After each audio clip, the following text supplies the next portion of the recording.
Hello दोस्तों, नमस्कार। स्वागत है आप सभी का आपके अपने यूट्यूब चैनल एग्ज़ाम धुन में।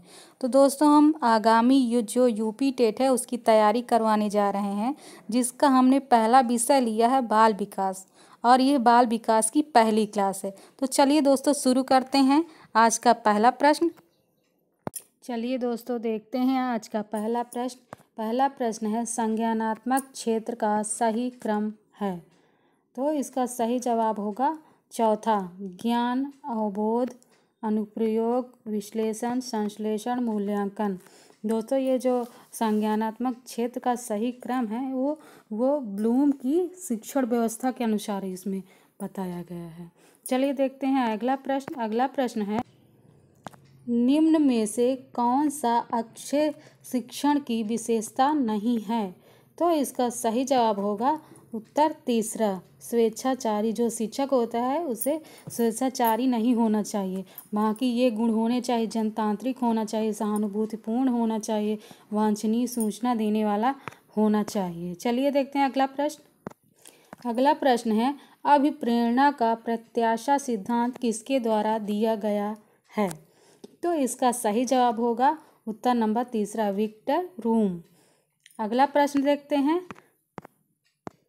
अगला प्रश्न है, अग्रिम व्यवस्थापक प्रतिमान किस परिवार से संबंधित है। उत्तर होगा दूसरा, सूचना प्रक्रियाकरण। अगला क्वेश्चन देखते हैं दोस्तों। अगला प्रश्न है, कौशलों के स्थानांतरण के लिए कौन सा उपयोगी है। तो इसका सही जवाब होगा उत्तर नंबर तीसरा, कौशल अंतरण एक गति है, ना कि उद्देश्य। अगला प्रश्न देखते हैं, निम्न में से कौन सा शिक्षण का सूत्र नहीं है। तो इसका सही जवाब होगा दृश्य से अदृश्य की ओर। बाकी सब होते हैं, सरल से कठिन की ओर जाते हैं, निगमन से आगमन की ओर जाते हैं, और अनिश्चित से निश्चित की ओर जाते हैं, लेकिन सबसे बेस्ट तरीका होता है आगमन से निगमन की ओर। अगला प्रश्न देख दोस्तों। अगला प्रश्न है, सूक्ष्म शिक्षा चक्र का प्रथम पद होता है।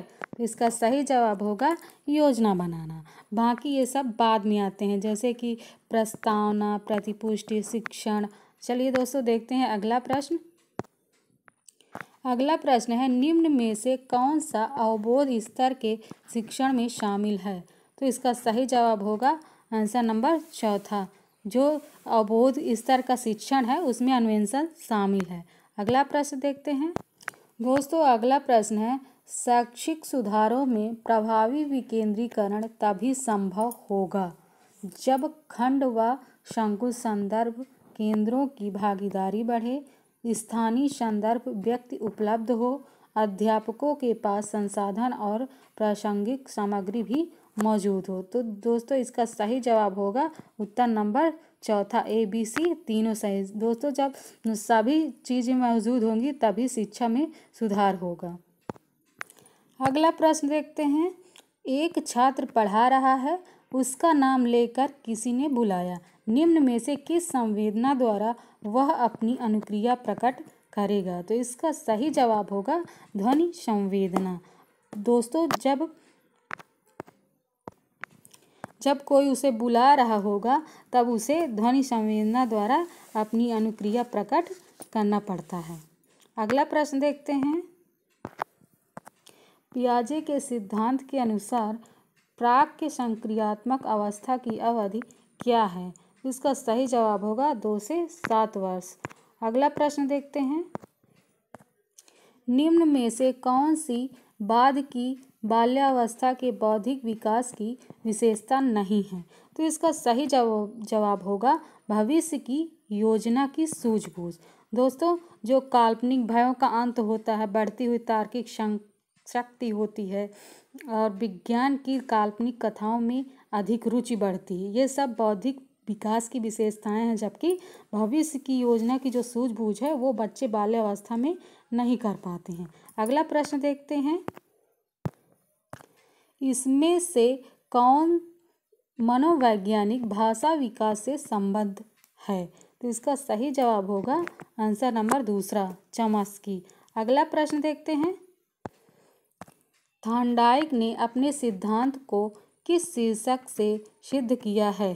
तो इसका सही जवाब होगा अधिगम के प्रयास एवं भूल का सिद्धांत। अगला प्रश्न देखते हैं। अगला प्रश्न है गिरोह अवस्था किस आयु वर्ग एवं विलंब विकास से संबंधित है। तो दोस्तों इसमें सबसे पहले यही नहीं पता होगा कि गिरोह क्या होता है, गिरोह कौन सी अवस्था होती। तो गिरोह का मतलब होता है जब बच्चे टोली बनाकर अपना खुद डिसीजन लेने लगते हैं। टोली का मतलब समूह बनाकर रहते हैं। तो इसका सही उत्तर होगा 8 से 10 वर्ष एवं समाजीकरण। इस अवस्था में बच्चे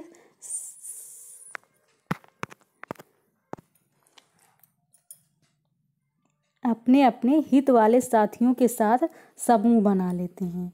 इस समूह को टोली या गिरोह कहते हैं। अगला प्रश्न है पियाजे के अनुसार संज्ञानात्मक विकास की तृतीय अवस्था निम्न में से कौन सी है। तो दोस्तों पियाजे के अनुसार संज्ञानात्मक विकास की 4 अवस्थाएं होती हैं। पहली होती है संवेदी प्रेरक, दूसरी होती है पूर्व संक्रियात्मक, तीसरी होती है मूढ़ संक्रियात्मक, चौथी अवस्था होती है औपचारिक। तो दोस्तों इसमें पूछा गया है तीसरी अवस्था कौन सी है। तो दोस्तों इसका सही जवाब होगा आंसर नंबर दूसरा, मूर्त संक्रियात्मक अवस्था। अगला प्रश्न देखते हैं। दोस्तों अगला प्रश्न है निम्न में से अधिगम में योगदान देने वाले मनोवैज्ञानिक कारकों में कौन सा शामिल नहीं है। तो इसका सही जवाब होगा विषय वस्तु का स्वरूप। बाकी जो प्रेरणा, रुचि, अधिगम की इच्छा है, ये सब सकारात्मक मनोवैज्ञानिक कारक हैं जो अधिगम में योगदान देते हैं। अगला प्रश्न है निम्न में से सामाजिक मूल्य कौन सा है। तो इसका सही जवाब होगा सहायता परक व्यवहार। दोस्तों किसी भी प्रकार का जो सकारात्मक व्यवहार होता है वो सामाजिक मूल्य के अंतर्गत आता है। ये मूल्य जो होता है वो नैतिकता से संबंधित होता है तथा यह व्यवहार सहायता परक व्यवहार का एक सामाजिक मूल्य होता है। अगला प्रश्न देखते हैं। दोस्तों पश्च अन्वेषण तथा साधन साक्ष्य विश्लेषण निम्न में से किसके उदाहरण हैं। तो इसका सही जवाब होगा स्वतः शोध। दोस्तों अगला प्रश्न है निम्न में से कौन सा थार्नडाइक के अधिगम के प्राथमिक नियमों में शामिल नहीं है। तो इसका सही जवाब होगा सहचारात्मक स्थानांतरण का नियम।